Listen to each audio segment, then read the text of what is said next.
আসসালামু আলাইকুম প্রাণপ্রিয় শিক্ষার্থীবৃন্দ, আমাদের সেন্ট্রাল উইমেন্স কলেজে তোমাদেরকে স্বাগত জানাচ্ছি।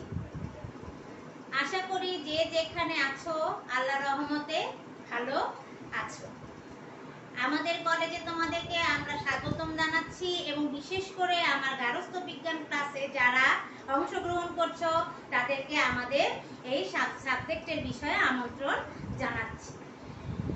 তবে আমাদের বর্তমান যে পরিস্থিতি সেই কারণে অর্থাৎ এই যে কোভিড-19 এর কারণে তোমাদের সাথে সরাসরি ক্লাস করতে পারছি না বলে আমরা আন্তরিকভাবে দুঃখিত।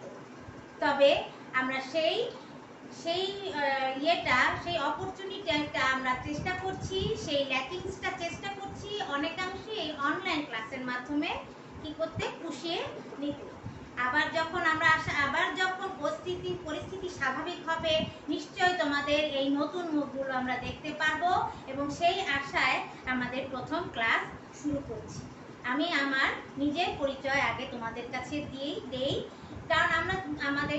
কারণ তোমরা যেই স্কুল থেকে এসেছো, তোমরা এখন একটা বড় প্ল্যাটফর্মে জয়েন করেছো এবং কলেজে পদার্পণের সাথে সাথে তোমরা সেই ছোট্ট থেকে কি হয়ে গেছো, হঠাৎ করে কৈশোর থেকে তরুণী বা তরুণীতে পদার্পণ করেছো। এই যে তোমাদের একটু উদ্দীপনা, সেই ভালো লাগার অনুভূতি, সেগুলো আমরা সবকিছুই কি করছি, মিস করছি এবং সাথে সাথে তোমাদেরকে আমাদের কলেজে আসার জন্য অভিনন্দন বার্তা জানাচ্ছি। গার্হস্থ্য বিজ্ঞান এমন একটি সাবজেক্ট যে সাবজেক্টের মাধ্যমে তুমি গৃহের কার্যকলাপ যেমন শিখতে পারবে, তেমনি তোমার বাস্তবসম্মত জ্ঞানকে কি করতে পারবে, অনেকাংশে সামনে এগিয়ে নিয়ে যেতে পারবে।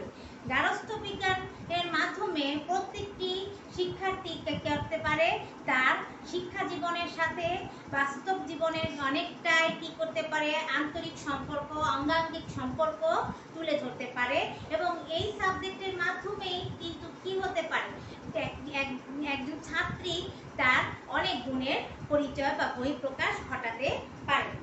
গার্হস্থ্য বিজ্ঞানের মাধ্যমে আরো অনেকগুলো কি হতে পারে, তোমাদের যেহেতু এটি একটি টেকনিক্যাল বিষয় সেহেতু তুমি কি করতে পারো, এর মাধ্যমে বাস্তব জ্ঞানের পাশাপাশি তুমি তোমার শিক্ষা জীবনেও অনেকখানি অগ্রসর হতে পারো। কিভাবে? তুমি নিশ্চয়ই জানো যে এই গার্হস্থ্য বিজ্ঞানে কি হচ্ছে, গার্হস্থ্য বিজ্ঞান একটি প্র্যাকটিক্যাল সাবজেক্ট এবং এই প্র্যাকটিক্যাল সাবজেক্টের মাধ্যমে তুমি তোমার কি হচ্ছে প্রশ্নের মান বন্টনের মাধ্যমে তোমার পরীক্ষার যে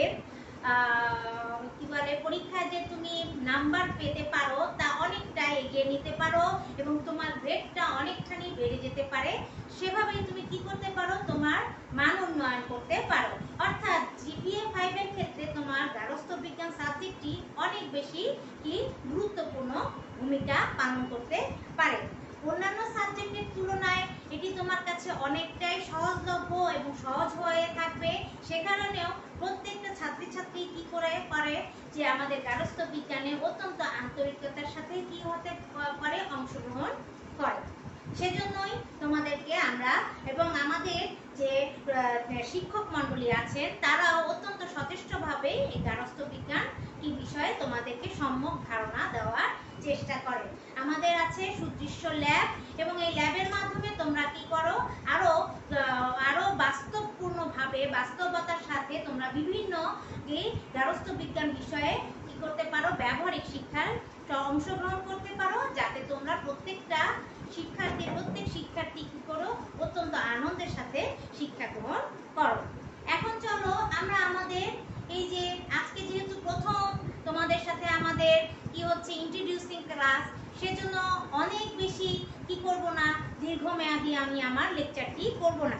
আমি আমার পরিচয়টা দিয়ে নেই তোমাদের কাছে। আমার নাম নুসরাত জাহান আকনজি।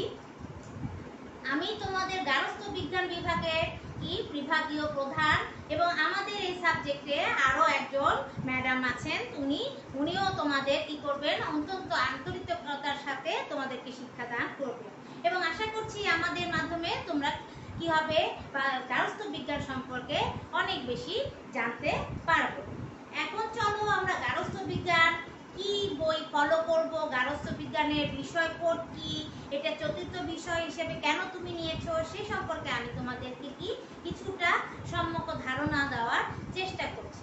যেহেতু এটি টেকনিক্যাল সাবজেক্ট, অবশ্যই তুমি কি করবে, এই এই কোর সাবজেক্টের মাধ্যমে এবং তোমরা জানো যে যেহেতু ঐচ্ছিক বিষয় এবং কোর সাবজেক্ট, সেহেতু এই সাবজেক্টটার মাধ্যমে তুমি কি করতে পারো, তোমার অনেক বেশি নাম্বারের প্রাপ্তিটা বাড়িয়ে নিতে পারো এবং এই প্রাপ্তির মাধ্যমে তুমি কি করতে পারো, সেই নাম্বারের মাধ্যমে কি করতে পারো যে তোমার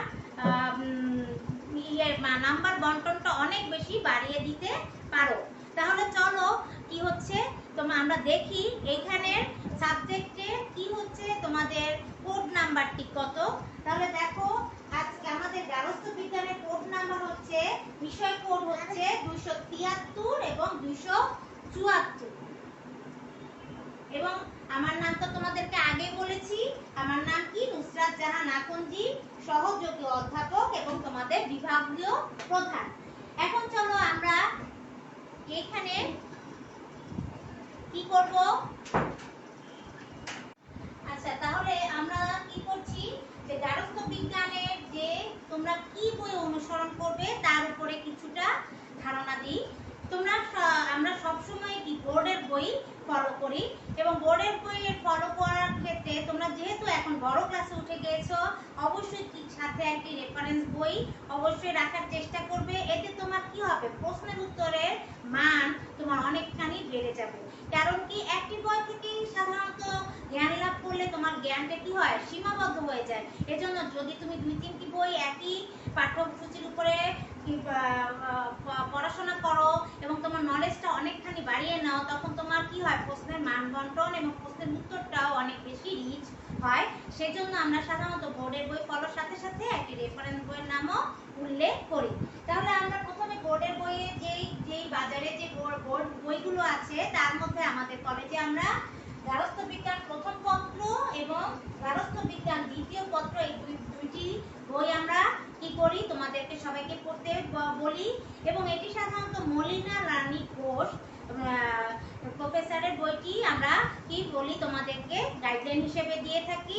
এই বইটি অক্ষরপত্র প্রকাশনীর অন্তর্গত। বইয়ের নামটি আমি আবার বলছি, গার্হস্থ্য বিজ্ঞান প্রথম পত্র, রাইটারের নাম মলিনা রানী ঘোষ। গার্হস্থ্য বিজ্ঞান দ্বিতীয় পত্র, রাইটারের নাম মলিনা রানী ঘোষ এবং এটি হচ্ছে অক্ষরপত্র প্রকাশনীর বই। এর পাশাপাশি বাজারে আরেকটি বইও গার্হস্থ্য বিজ্ঞানের চালু আছে, সেটি হচ্ছে কাজল ব্রাদার্সের, অর্থাৎ কাজল ব্রাদার্স প্রকাশনীর বইও তোমরা ব্যবহার করতে পারো। তাহলে এই দুইটি বই তুমি কি করতে পারো, তোমার গার্হস্থ্য বিজ্ঞানের জন্য কিনতে পারো। তবে অক্ষরপত্র প্রকাশনীর বইটি আমরা খুব বেশি ব্যবহার করে থাকি। এর সাথে সাথে তুমি কি কিনবে, এর সাথে সাথে ব্যবহারিক বইটিও তুমি আলাদাভাবে কিনে নেবে এবং একই রাইটারের বই তুমি কি করবে, কিনবে, অর্থাৎ অক্ষরপত্র প্রকাশনীর বই তুমি কেনার চেষ্টা করবে।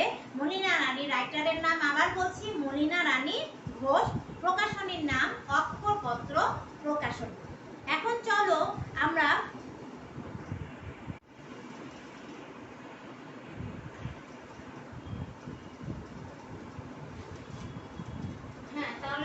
দেখো কি হচ্ছে, এই যে গার্হস্থ্য বিজ্ঞানের প্রথম পত্রে তোমরা কি পড়তে পারো এবং গার্হস্থ্য বিজ্ঞান দ্বিতীয় পত্রে তোমরা কি পড়বে। গার্হস্থ্য বিজ্ঞান দ্বিতীয় পত্রে বা প্রথম পত্রটা তোমরা ফার্স্ট ইয়ারে কিনবে এবং দ্বিতীয় পত্রটা তোমরা সেকেন্ড ইয়ারে কিনবে। তোমরা এখনই ইচ্ছা করলে দুটো বই কিনতে পারো, আবার অনেকে যদি তোমাদের কারো সমস্যা থাকতে পারে তাহলে এক্ষেত্রে তোমরা এখন প্রথম পত্র বইটি কিনবে, কারণ আমাদের অনলাইন ক্লাসের জন্য অবশ্যই কি প্রথম পত্র বইটি লাগবে। এখন দেখো আমরা প্রথম পত্রে কি দেখব, প্রথম পত্রে দেখব ক বিভাগ এবং খ বিভাগ নামে দুটি অংশ। ক বিভাগের নাম হচ্ছে গৃহ ব্যবস্থাপনা ও গৃহায়ন, খ বিভাগের নাম হচ্ছে বস্ত্র ও বয়ন শিল্প। আবার বলছি, ক বিভাগের নাম গৃহ ব্যবস্থাপনা ও গৃহায়ন, খ বিভাগের নাম বস্ত্র ও বয়ন শিল্প। এবার চলো আমরা কি দেখছি, গার্হস্থ্য বিজ্ঞান দ্বিতীয় পত্র দেখি। সেখানেও দুটি বিভাগ আছে, ক বিভাগ শিশু বিকাশ ও পারিবারিক সম্পর্ক এবং খ বিভাগের নাম হচ্ছে খাদ্য ও পুষ্টি বিজ্ঞান। তাহলে গার্হস্থ্য বিজ্ঞান দ্বিতীয় পত্রেও দুটি বিভাগ আছে, একটা হচ্ছে ক বিভাগ, তার যার নাম কি শিশু বিকাশ ও পারিবারিক সম্পর্ক, এবং খ বিভাগের নাম হচ্ছে খাদ্য ও পুষ্টি বিজ্ঞান। তাহলে তোমরা দেখলে গার্হস্থ্য বিজ্ঞান প্রথম পত্র এবং দ্বিতীয় পত্রে দুইটি করে বিভাগ রয়েছে, ক বিভাগ এবং খ বিভাগ। তেমনি দ্বিতীয় পত্রেও কি আছে, ক বিভাগ এবং খ বিভাগ নামে দুটি অংশ রয়েছে। এখন চলো আমরা জানি যে এখানে নাম্বার বন্টনটা কেমন। আমি প্রথমে তোমাদের আজকে অনেক কিছু পড়াচ্ছি না, এই কারণে যে একটি সাবজেক্ট তুমি নিয়েছো, অবশ্যই সেখানে সেটি সম্পর্কে তোমার একটি আইডিয়াই যদি না থাকে তাহলে আগেই তুমি পড়ে কোনো কিছুই বুঝবে না। সেজন্য আমি ইন্ট্রোডিউসিং ক্লাসে আগেই তোমাদের পড়াশোনা করার চেষ্টা করছি না, আগে তোমাদেরকে এই সাবজেক্ট সম্পর্কে সম্যক ধারণা দিচ্ছি যাতে তোমাদের কিছুটা কি আইডিয়া হয়। এখন চলো আমরা দেখি এখানে মান বন্টনটা কেমন থাকতে পারে। থিওরিতে অর্থাৎ লেখার যে পরীক্ষা সেখানে তোমাদের থাকবে 75 এবং কি হচ্ছে প্র্যাকটিক্যালে মান বন্টন থাকবে কি 25। এই 25 এবং 75 মিলে হবে 100, এবং তোমার হচ্ছে প্রথম পত্রেও 100 এবং দ্বিতীয় পত্রেও কি হবে 100 মার্কসের উপরে, মোট 200 মার্কসের উপরে তোমাদের পরীক্ষাটির মূল্যায়ন হবে। অর্থাৎ যখন তোমরা বোর্ডে চলে যাবে তখন তোমাদের মূল্যায়নটা 200 মার্কসের উপরে হবে। এবং এখানে তুমি 75 মার্কসের মধ্যে 50 মার্কস হচ্ছে সৃজনশীল এবং বাকি 25 মার্কস হচ্ছে কি তোমার নৈবেত্তিক প্রশ্ন হিসেবে আসবে। তাহলে তোমাদের মানদণ্ড সম্পর্কেও কিছুটা আইডিয়া হয়ে গেল। তাহলে তোমরা একটু বুঝতে পারলে যে এই সাবজেক্টটি তোমাদেরকে কি হচ্ছে থিওরির পাশাপাশি প্র্যাকটিক্যালও করতে হবে, এবং প্র্যাকটিক্যাল পরীক্ষায় প্র্যাকটিক্যালের মার্কস থাকবে 25 এবং থিওরির মার্কস থাকবে কি 75। তাহলে তোমাদের মোটামুটি আমি কিছুটা আইডিয়া দিতে পেরেছি বলে মনে করছি। তাহলে শিক্ষার্থী বন্ধুরা, আজকে তোমাদেরকে আর কথা বাড়াবো না, আর তোমাদেরকে যেহেতু তোমরা আজকে নতুন সেজন্য আমি পড়াশোনায় না গিয়ে কিছুটা এই সাবজেক্ট সম্পর্কে দৃষ্টিপাত করলাম যাতে তোমাদের এই সাবজেক্টটিতে কিছুটা আইডিয়া হয়। তাহলে আগামীতে আবার দেখা হবে শিক্ষার্থী বন্ধুরা, এই পর্যন্ত ভালো থাকো, আল্লাহ হাফেজ।